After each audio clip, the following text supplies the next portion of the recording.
Nā, tārake ana te kite atu, kei o tātou kuaha te omi kōna e pātotoa nei nei.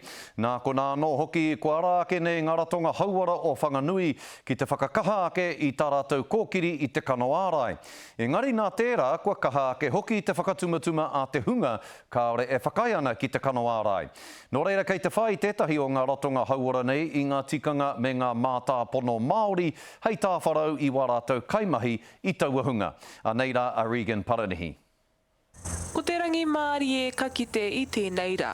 Heoi, kua tū kinotia e nei kaimahi e te hunga ātete i te kano ārai. That does leave our kaimahi feeling vulnerable and anxious when they go out into our community to be able to provide the service for our whānau. Nā whai anō kua tohua he rautaki Māori hei whakahau maru i ngā kaipūero. We want our whānau ora kaimahi to be helping out our vaccination team.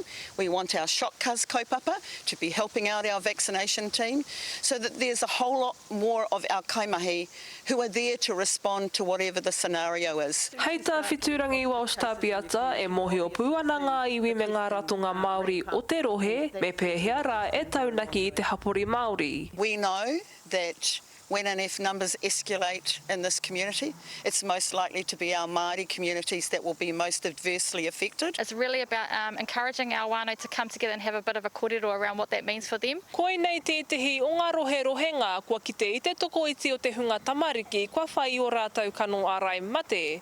Me te aha kua tau tapatia e te o ranganui i tētahi kaupapa nā te rangatahi mā te rangatahi, me te wawataia ka pīkau ake auata tauranga. It's a fresh approach. We come with open arms to all of our people, not so I guess focused on just getting whānau vaccinated, but more or less around ensuring that the ones of the challenges that our community are facing, they're heard, they're seen. Ka ro te kaupapa o Shotkas kia whakarite i ngā whakareanga e pihi ake ana mā te āpōpōtanga o tēnei mate uruta. We're about to step into a day and age where we have to lead some of this mahi for our hapori and for our iwi and marae and hapu, and I think the importance of it happening now is that we get to grow into those leadership roles. Nā te pīkautanga o ngā kihi ko Fiori ki Whanganui, ka whakatūria e te oranga nui i tētahi teihana whakamātautau ma te hapori.